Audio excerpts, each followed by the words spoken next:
मनुष्य का स्वभाव है कि वो मन से जीता है और मन के ही दायरे में रहकर मन से ही उन चीजों को, उन बातों को जानना चाहता है जो मन की पकड़ में नहीं आती, मन के दायरे से बाहर की हैं। और इसलिए जब उसे उन प्रश्नों का उत्तर मिल जाता है जो मन के दायरे में है, तब तो वह खुश हो जाता है और उसे लगता है कि उसने जान लिया और वह अपने को ज्ञानी समझने लगता है। इसी तरह जो प्रश्न उसके बुद्धि, तर्क और समझ के दायरे से बाहर रह जाते हैं, वह उनको नकार देता है क्योंकि उसे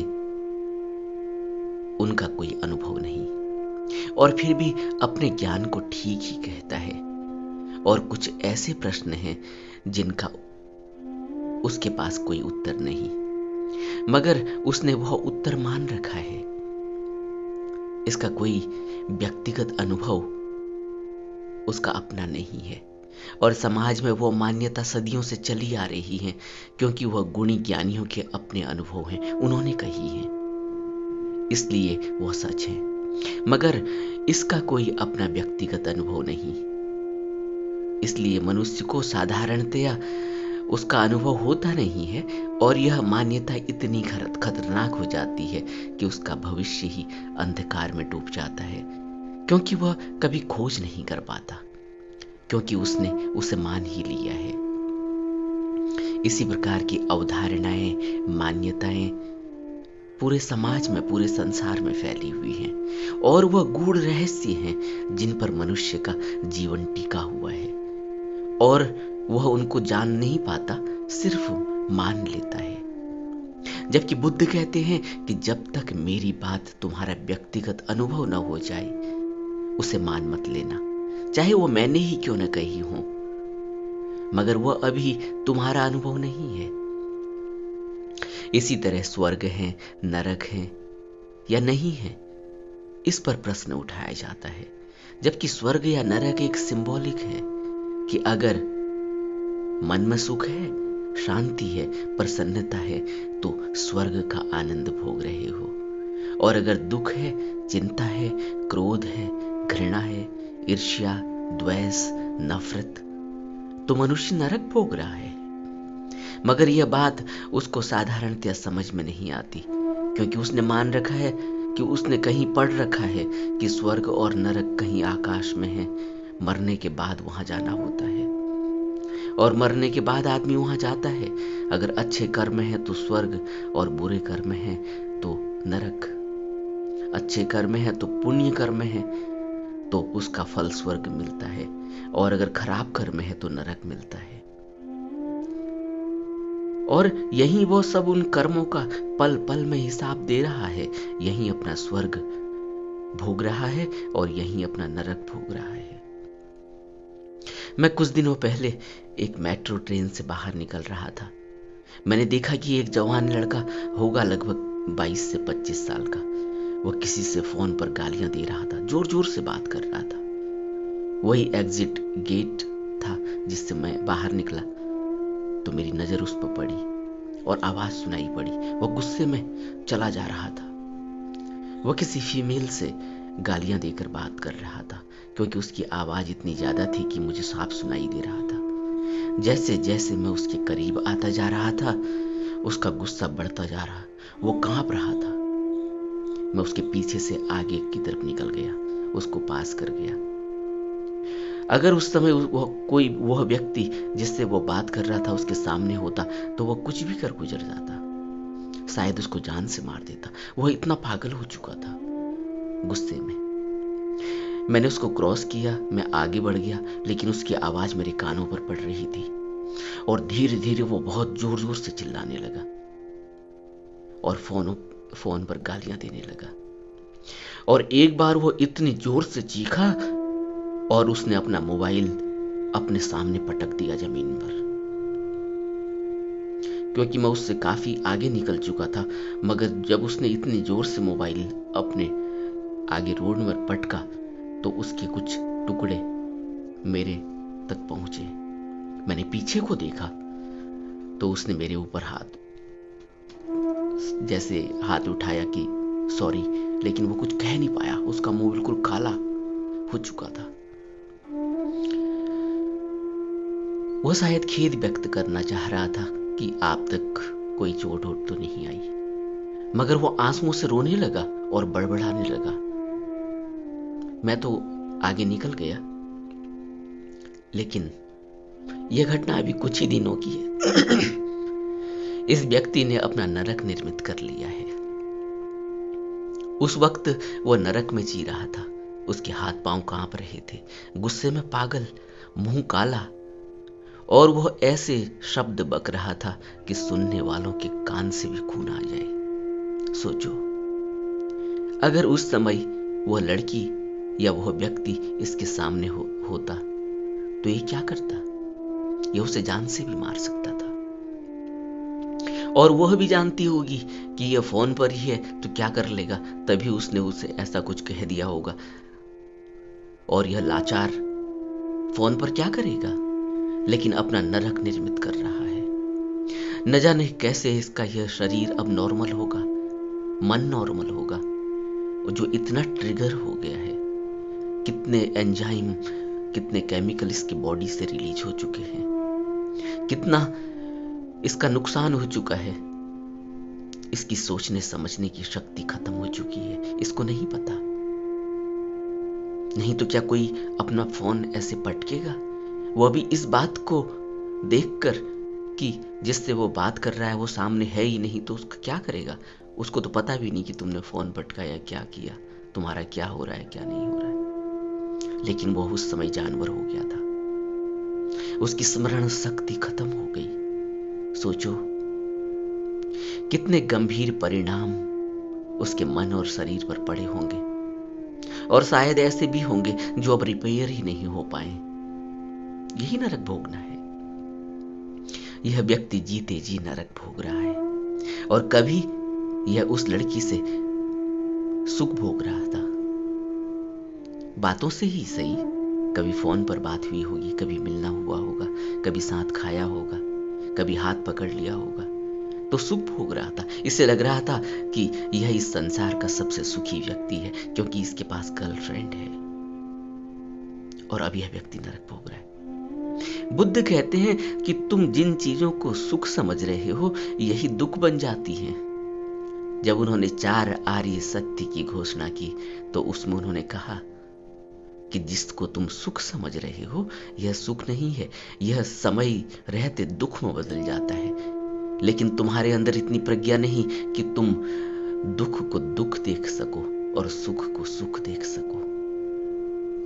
इसीलिए व्यक्ति निरंतर अपना, जब वो कहता है मैं सुख भोग रहा हूं, तब वो थोड़ी स्वर्ग के अनुभूति कर रहा होता है, और धीरे धीरे वह स्वर्ग की अनुभूति नरक में कब बदल जाती है उसको पता ही नहीं चलता।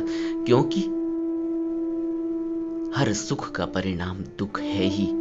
इसलिए है क्योंकि यह संसार अनित्य है। बुद्ध कहते हैं जब यह संसार ही अनित्य है, यहाँ की वस्तुएं ही अनित्य हैं, तो यहाँ कौन से सुख की कल्पना? समय आते आते वह सुख दुख में बदल जाएगा, और यह व्यक्ति अब जीते जी नरक भोग रहा है। इसकी संवेदनशीलता मर चुकी है। अब शायद यह किसी और लड़की पर कभी विश्वास भी न कर पाए, क्योंकि इसके मन पर इतने घाव लग चुके हैं।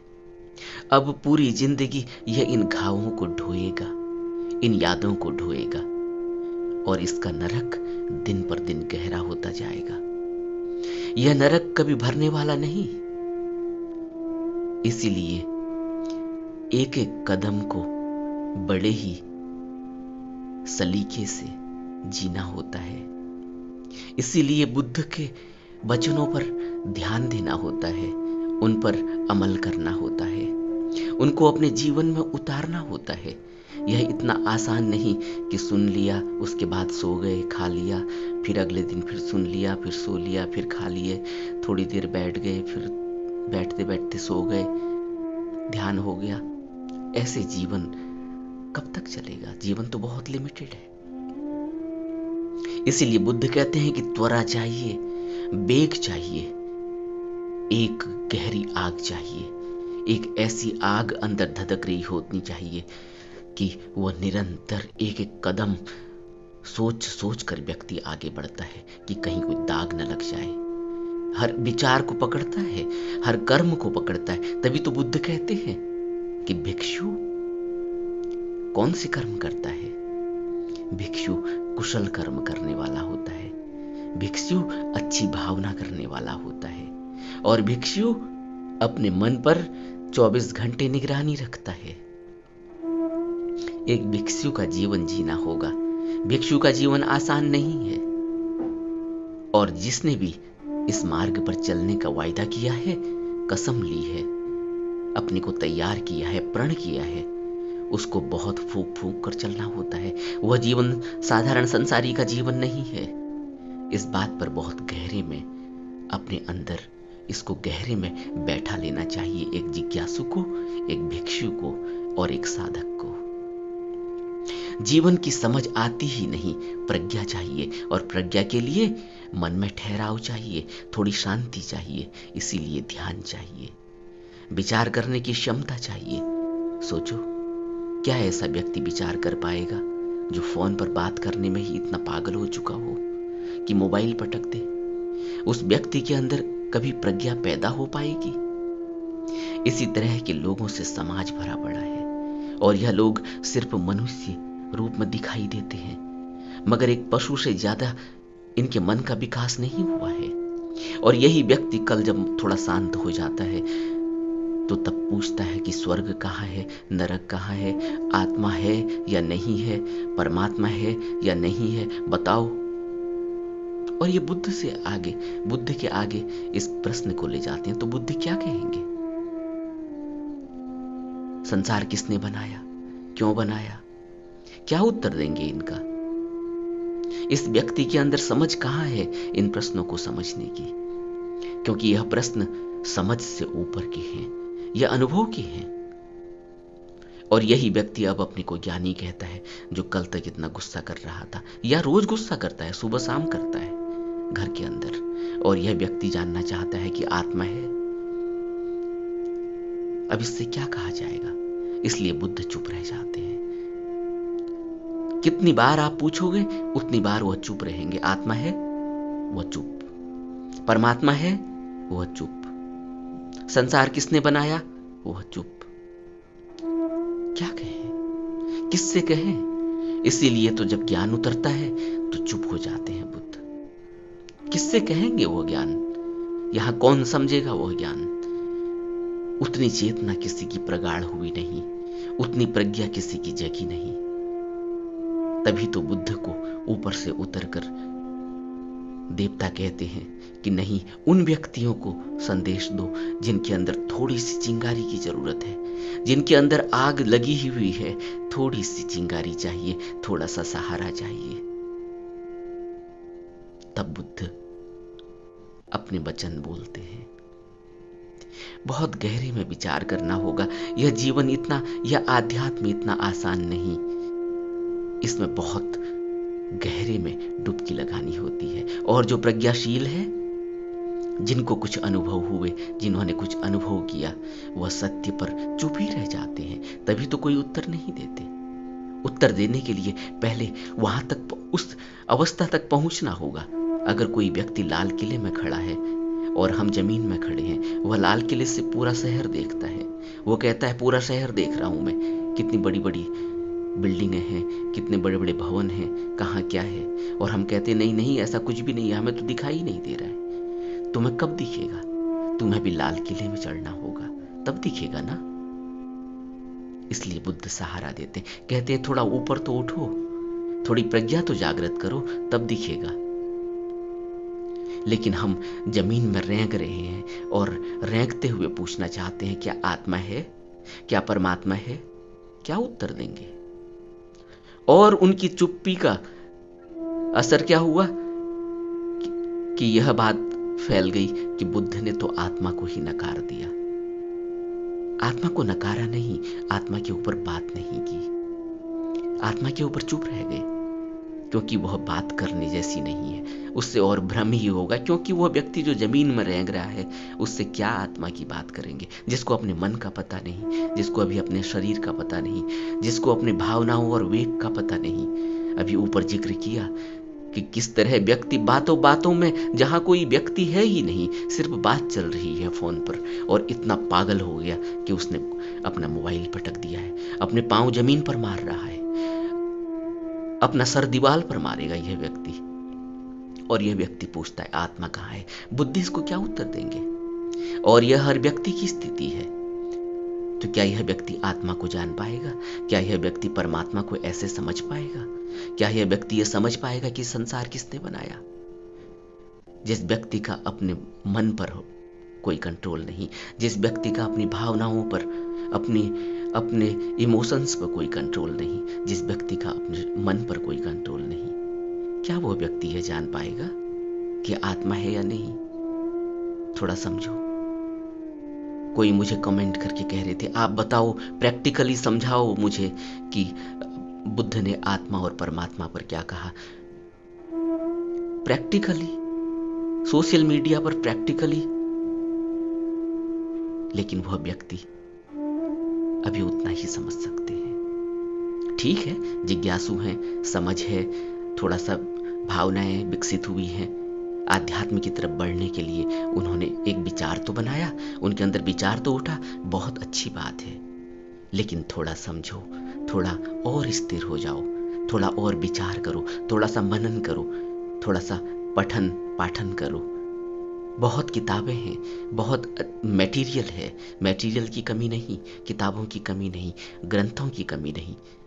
गहरे से मनन करो, पढ़ो, उन पर गहरे से विचार करो, और उन विचारों पर उस मनन को अपने अंदर गहरे में उतारो, और देखो मैं कहाँ हूं। धीरे धीरे तुम्हारे अंदर एक ऐसी किरण उतरेगी, धीरे धीरे एक ठहराव उतरेगा, धीरे धीरे तुम्हारी खोज आगे को बढ़ेगी, तुम कदम दर कदम आगे को बढ़ोगे।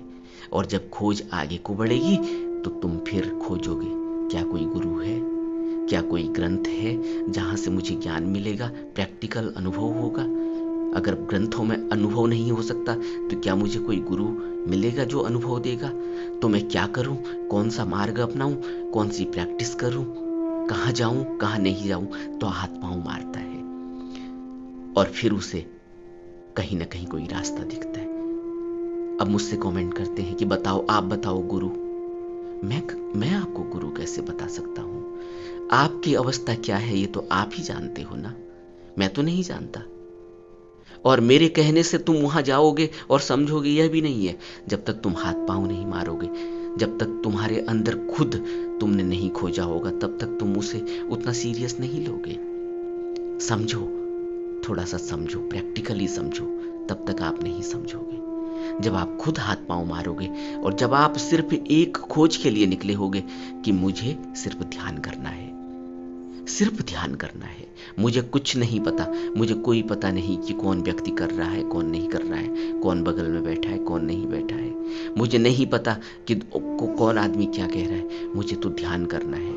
मुझे तो सिर्फ अगर कोई गुरु मिले तो मुझे उसकी सुननी है, मुझे उसके बाकी मुझे कुछ पता नहीं कि वो क्या है क्या नहीं कहेगा, मुझे तो उसका पालन करना है। एक छोटे बच्चे की तरह, जैसे बच्चा स्कूल जाता है ना, चुपचाप जाता है और वहां जो टीचर ने कहा होता है सुन लेता है और उसी की मानता है। घर आके वो कहता है नहीं मेरे टीचर ने तो ऐसा कहा है। माँ बाप से कहता है, देखते हो ना आप बच्चों को पढ़ाते समय, वो कहते नहीं मेरे टीचर ने तो ऐसा कहा, तुम ऐसा क्यों कह रहे हो? अब वो बच्चा सीखेगा। क्यों? क्योंकि वो चुपचाप सीख रहा है, वो मान रहा है, उसने मान ही लिया कि उसे नहीं आता और टीचर को आता है, इसलिए वो मुझे पढ़ा रहा है। लेकिन जब हम बड़े हो जाते हैं, मन हमारा ज्यादा चलने लगता है, एक्टिव हो जाता है संसार में, तब वो कहता है अब गुरु कहाँ, ये कह रहा है ठीक कह रहा है गलत कह रहा है, कौन से ग्रंथ में लिखा है, उस ग्रंथ को पढ़ूंगा। अरे वो अनुभव से कह रहा है भाई, वो ग्रंथों से नहीं कह रहा है, ग्रंथों का तो हवाला दे रहा है, लेकिन उसका व्यक्तिगत अनुभव है, उसने जिया है। तभी तो बुद्ध कह रहे हैं तुम मत मानो मेरी बात, लेकिन उस पर विचार करो, उसको अपनी जिंदगी में उतारो, अनुभव में लाओ, और जब वो ठीक लगे तब उस पर अपनी मुहर लगाओ कि हाँ जो बुद्ध ने कहा वो ठीक है, अब मैं बुद्ध की बात मानूंगा, बुद्ध के मार्ग पर चलूंगा। ऐसे ही जीवन नहीं बदलेगा, इसीलिए तो जीवन नहीं बदलता। हम एक गुरु के पास जाते हैं, दूसरे के पास जाते हैं, तीसरे के पास जाते हैं। हम सोचते हैं कि रातों रात में कुछ हो जाए, वह कोई एक मैजिक वैंड घुमा दे और कुछ हो जाए, कोई जादू टोना टाइप का कुछ ऐसा मंत्र हमें बता दे, कुछ ऐसे हमें ऊपर ले जाके कुछ दिखा दे। ऐसे कुछ नहीं होगा। जीवन धीरे धीरे बदलता है। जीवन धीरे धीरे अपने अंदर खोज करने से बदलता है। एकांत में जाना होगा, थोड़ा सा जीवन को समझना होगा, जरा गहरे में सोचो। जो बात सिर्फ अनुभव की है और हर एक व्यक्ति का व्यक्तिगत अनुभव होना चाहिए। उसको क्या करना उचित है, क्या कहना उचित है, हाँ है या नहीं है। इसलिए बुद्ध कहते हैं कि मेरे कहने से मत मानो, खुद तुम्हारा अनुभव होना चाहिए। मेरी बात को सुन लो और फिर उस पर विचार करो, अमल करो, वो तुम्हारा अनुभव होना चाहिए। हर मनुष्य को जिसने आध्यात्म के मार्ग पर चलना हो, धर्म की खोज करनी हो, उसे बाहर के सभी अवधारणाओं और मान्यताओं को, रीति रिवाजों को दरकिनार करना होगा, नहीं तो वो फिर फंस जाएगा। संप्रदाय, जाति पाति, झगड़े, सहमति असहमति, इन सब से ऊपर उठना होगा, नहीं तो जिंदगी नहीं बदलेगी। इस बात को गहरे में अनुभव कर लो, नहीं तो यहीं इसी तरह से इन्हीं बातों में फंसे रह जाएंगे। और जीवन बहुत थोड़ा है। हमें बुद्ध की बातों पर गहरे से विचार करना चाहिए और तटस्थ रहकर उपेक्षा रहित जिंदगी जीनी होगी। तटस्थ रहकर, तब जीवन में बदलाव आता है।